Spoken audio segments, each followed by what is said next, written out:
think it goes without saying that most of us would consider ourselves music fans. Most of us are just casual listeners, a few favourite artists that we enjoy from time to time. However, there are some of us that are obsessed. In today's show, we'll be talking to the superfans and deep diving into why we become fixated on specific people. First up, I want to delve into a world that may be unknown to some. This is the world of K-pop. This seemed an excellent place to begin my investigation, as I am aware how these fans have a reputation online for being an enthusiastic and very dedicated fan base.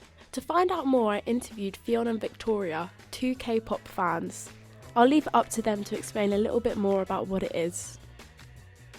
Hi, I'm Fionn, and I would consider myself a K-pop stan. And hello, I am Victoria, and I also would consider myself a K-popper, as they say.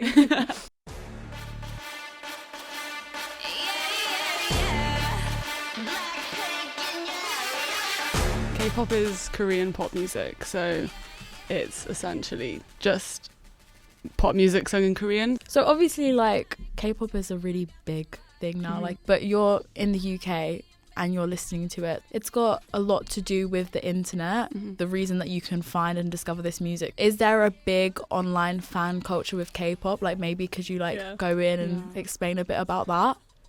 I think it's huge. It's humongous, like massive. It's huge on TikTok, Instagram as well. Yeah, and Twitter for the longest time. Before I had actively listened to K-pop, my friend was on like fandom Twitter for K-pop, and it can be really like intense. Yeah, it is. You get like fan wars and stuff. It's so crazy. Yeah. You see like the scandals and you're just like, oh my goodness, like you're all listening to this type of music, why are you fighting each other? Do you think it's like toxic in any way? If you're a young person, I think it's definitely could be quite toxic, just because I mean I was part of like fandom when I was like 12, 13. Even then, like many years ago now, I still would be like, God, I feel so rubbish because of people in the fandom. And I think it can be really it can toxic. be the best thing for you, but also can be the worst, because you will see some of your favourite people in the world getting hated on, and you can't do anything to stop it. Yeah.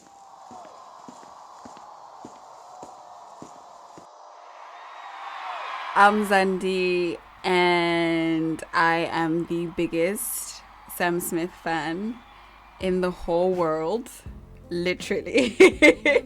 My sister and I are obsessed with Sam Smith, like obsessed. So we went to their concert in 2019, and they were playing in Johannesburg, which is in South Africa. And I'm from Zimbabwe, so I had to get a flight to South Africa just to go to see Sam Smith, because I was like, I am going to that freaking concert with my sister. The concert began, and when we got into the stadium, it was so hot, and I was like, no, I need to dance. For the last time, on your feet.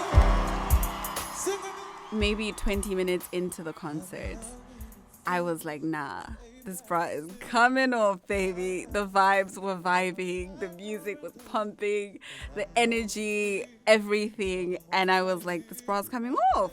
So I just took off my sweater, like stealthily, like unclipped my bra, and like snuck it under my top and just put it down on my chair, just kept it pushing. And then one of my absolute favorite Sam Smith songs, Nirvana.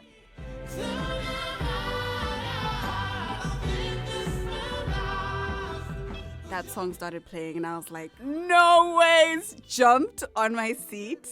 Literally, like I was jumping up and down, shaking, crying, screaming, the loudest person in the room. Everyone's like, what is going on? The guy behind me died of laughter. Like he was on the floor and I was jumping on the chair. And there's tons of people behind me because we were in like the 8th aisle. So I was just like blocking everyone, but I didn't care. And this guy was tapping on my shoulder for a good 2 minutes before I realized, like, security's telling me, like, sit your ass down. So my bra came off and I almost got kicked out. But literally the best hour of my life. Literally. So far we've seen the experiences of a modern fan.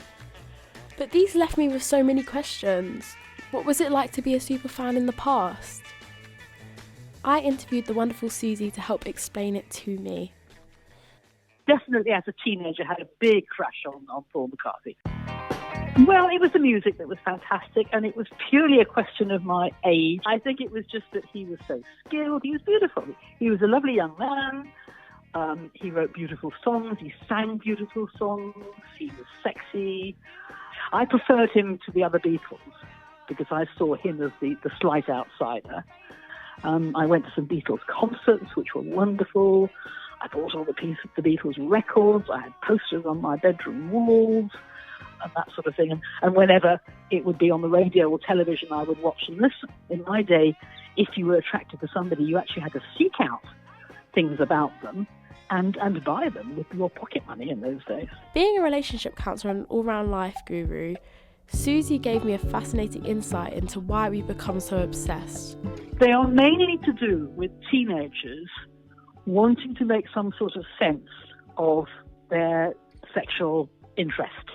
The fact that they are developing, if you're passing from childhood into sort of adolescence, what begins to happen is you begin to be aware of yourself as your sexual identity, sexual attraction.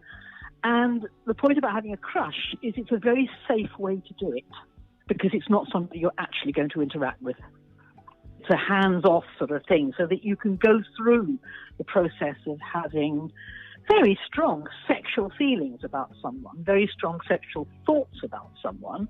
You can identify with them. You can do all sorts of things in your mind. When it's beginning, when you're in the early stages, it's much safer to do it with somebody who, as I said, is so remote you're never going to have any sort of interaction with them at all. And it's a very common thing that happens in many, many young people.